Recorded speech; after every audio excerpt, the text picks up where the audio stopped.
Right, so hello and welcome back to Books and Things. So I know 2 weeks ago I did a Brontë week and I spoke a lot about the Brontes and there was plenty Brontë to be getting on with, but I didn't say everything that I wanted to say. Just before Brontë week, while I was rereading The Tenant of Wildfell Hall, I posted on Twitter that I'd realised that in some ways The Tenant of Wildfell Hall is like Jane Eyre, with the genders reversed, and people were curious for me to go into more detail about this, and I didn't manage to say everything I wanted to say on the subject in Brontë week, so I thought I would make a separate video talking about Jane Eyre and The Tenant of Wildfell Hall and the similarities between them. This video will have a lot of spoilers in. I'm going to go into quite a lot of depth about the plots of both of these two books and the similarities between them, so if you haven't read them, then maybe watch this video another time once you have gone and read both of them, because they are both very good novels. So here we go, let's talk about The Tenant of Wildfell Hall and Jane Eyre.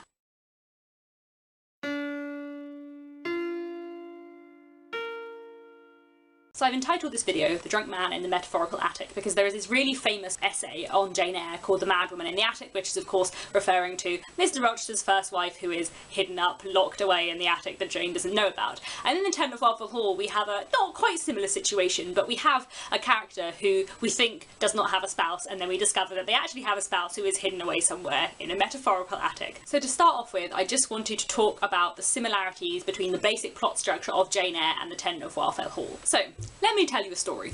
Here we have Person A. Person A is our narrator. Now, fairly near the start of the novel, Person A meets Person B. Now, Person A and Person B don't have a very positive first meeting. They don't make very good first impressions on each other, especially because Person B seems to immediately assume that Person A is out to get them in some way. And however, as they get to know each other a little more over the course of the novel, they come to feel much more affection for each other. And the relationship between Person A and Person B grows and becomes more affectionate and more friendly as they get to know each other through interactions with the child who is in the care of Person B. Person A begins to fall in love with Person B, but feels that Person B probably doesn't feel the same way and suspects that Person B might in fact be in love with someone else. However, this problem seems to be cleared up, but just as Person A and Person B are really falling in love and admitting their love to each other, it is discovered that Person B already has a spouse living. This spouse is suffering from some kind of mental and physical illness and has caused a lot of problems in life for Person B. Person B is very, very unhappy with them and therefore does not live with them as a married couple and has kept the fact that they are married secret. They would rather like to marry Person A, but unfortunately they cannot because they are already married. Person A and Person B therefore separate because they cannot be together.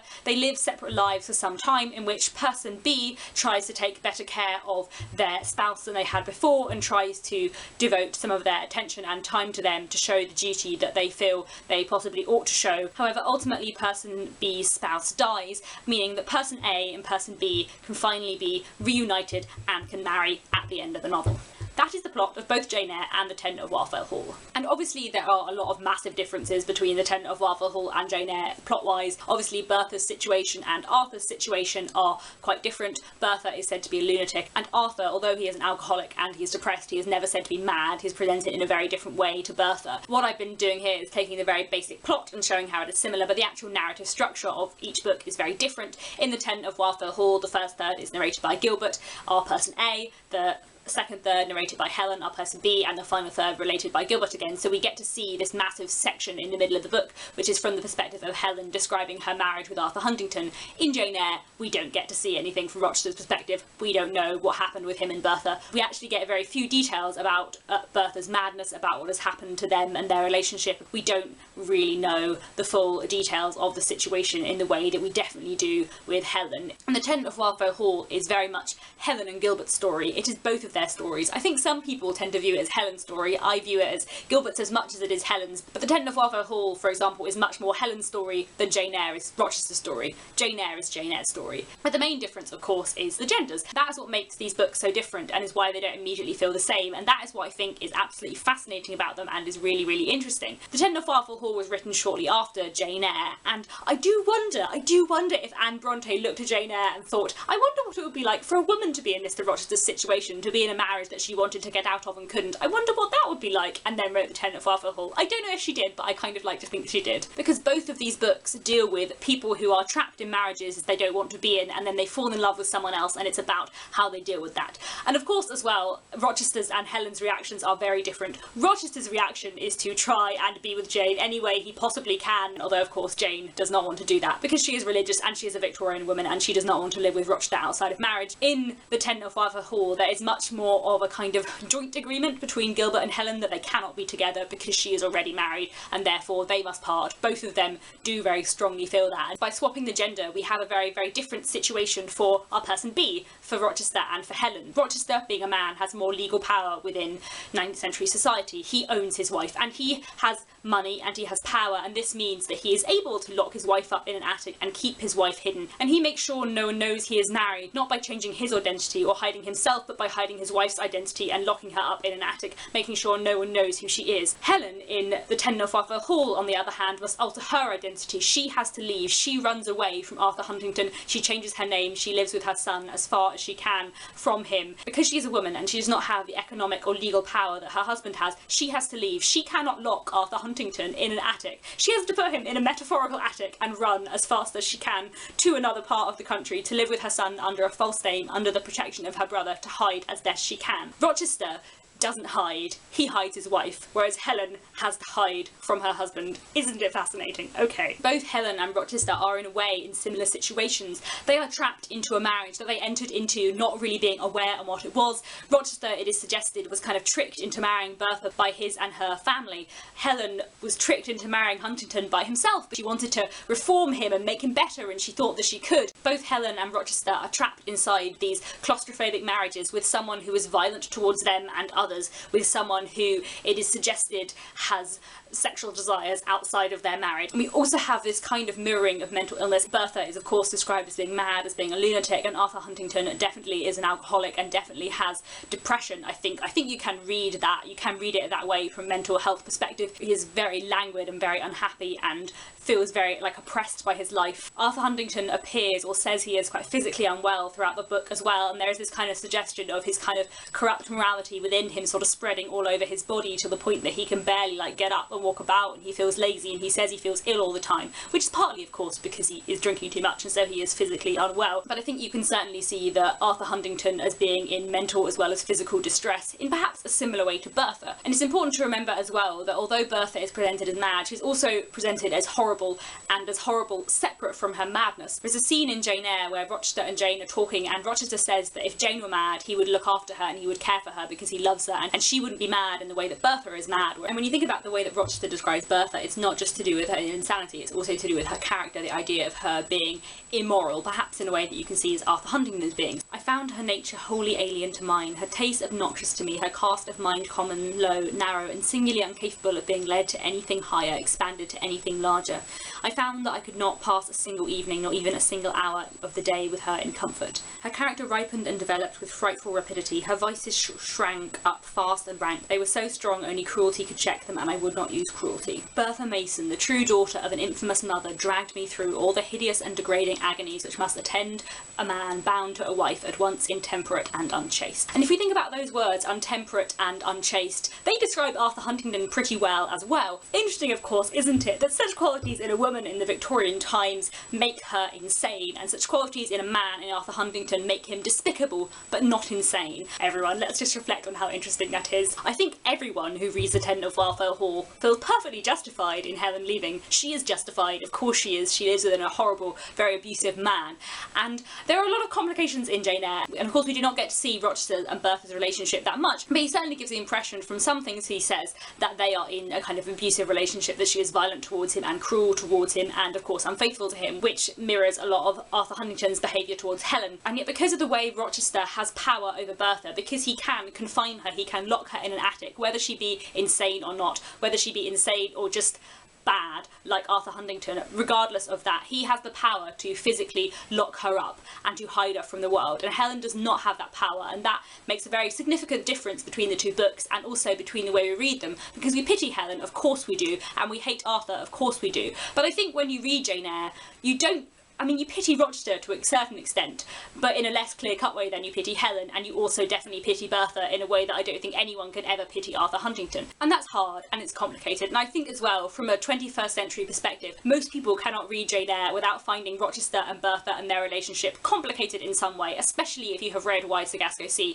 And as much as I love Jane Eyre, and I love the story as much as I find it a fascinating book, once you have read Wide Sargasso Sea, it becomes hard to completely separate them. I'm going to link down below Jane Campbell's video on Jane Eyre that she did the other week, which was very, very good, and she spoke a lot about the interesting juxtaposition and contrast between Jane Eyre and Bertha as figures, and the way that Bertha is represented, and the problems of this, but also just how fascinating it is. And that is a very, very, very good video, which you should all definitely go and watch, because she puts it much more eloquently than I can put it. But it's interesting the difference in reaction we have to Rochester and Bertha's relationship and Helen and Arthur's, and I think it is partly to do with those power dynamics, because in Jane Eyre, no matter what, no matter how difficult Bertha makes life for Rochester, no matter how much he is just as trapped as Helen is in the Tenant of Wildfell Hall, he is in fact in power, whereas Helen does not have power. And yet Rochester is more physically trapped in his marriage than Helen is in hers, because Helen has the power to leave. Yes, it is very difficult, and yes, it is problematic, and ultimately she does end up returning to him before his death, but she does leave, and Rochester doesn't, and that's interesting. And we can view that partly as being because Rochester has the power to confine Bertha, so he doesn't need to leave, whereas Helen does not have the power to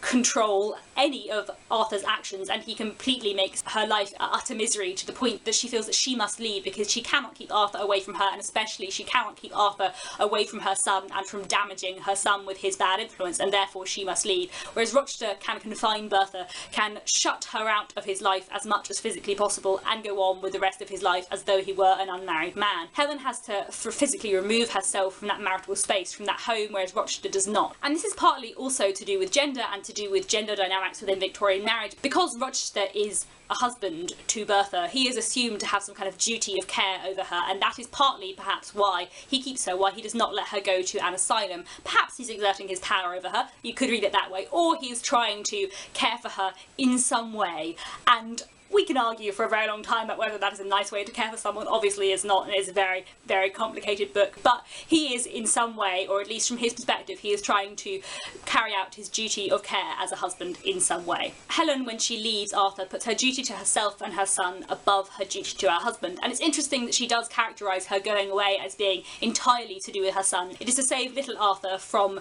the taint of association and of character with his father. It is not to save herself that she runs away. And then it's quite significant that she puts it in those terms and with that language, because surely she must be also rather glad to escape her horrible husband, but she does put it in the language of it being to save her son, not herself. And it's interesting as well that she does ultimately go back once Arthur sinks into further illness, and once he is abandoned by many of his friends and by his mistress, who is acting as a governess and therefore living with them. After that, Helen does return to Arthur to nurse him and attempt to carry out her duty in some way.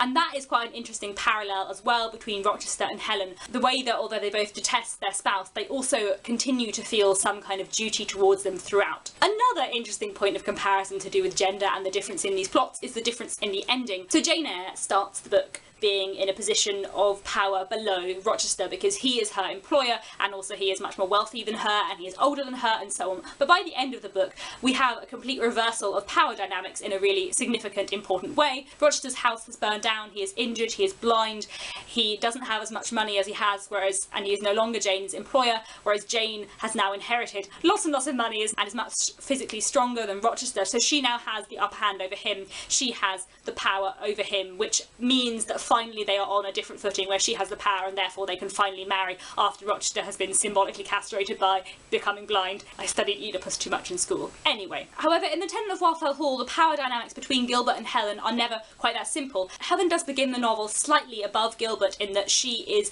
considered a slightly wealthy widow and he is a kind of gentleman farmer. She is probably more respectable than him, but she also does paint and earn money for herself in that way. And although she lives in a large house, she only lives in a section of it, and she is a tenant. She is not considered very wealthy, and Gilbert thinks they are on a fairly equal footing. Throughout the book, however, he discovers that Helen is much wealthier, is a lady, and ultimately she inherits more money and a larger house at the end of the book, and her social position is in fact even further above Gilbert. But this is in fact perhaps a positive thing to do with Gilbert and hers ultimate marriage, because the fact that it is her house they live in and her money gives her a certain power over Gilbert, which is perhaps important considering the complete lack of power she had in her first marriage. So again, we have this kind of interesting power dynamics at the end of the book, book, but it kind of goes in the opposite way to person A, person B, that it does end up with the woman having the power when she marries a man. Although, of course, we have complications on both sides, because once Gilbert and Helen marry, Helen is no longer a wealthy widow, and technically all her property belongs to her husband, and of course at the end of Jane Eyre, Rochester does start to get his sight back, which kind of means he's getting his power back. So it's all very complicated and very messed up. You can even see sort of similar characterisation between Jane and Gilbert and between Rochester and Helen. Both Rochester and Helen appear quite cold and eccentric at first. They both have a sort of dubious reputation and seem quite gothic in their own way. Both are sort of shrouded in mystery in this similar manner, and are very intelligent and enjoy sharing conversation with our person A's, Gilbert and Jane. However, they also sort of keep their distance, and between Gilbert and Jane we have this similar mix of sort of timidity and pride, because both Jane and Gilbert are sort of proud in their own way, as much as Jane is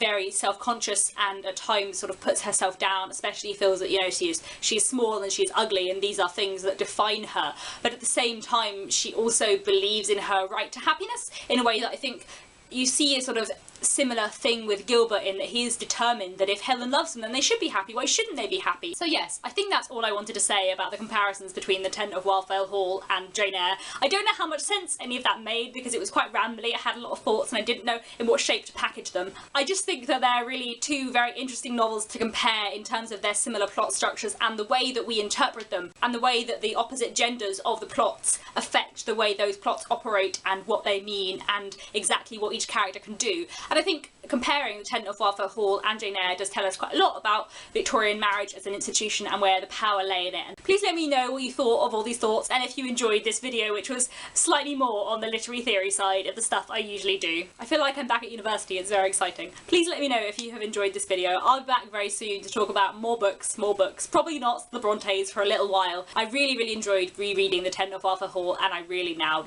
desperately want to reread Jane Eyre. I should do that.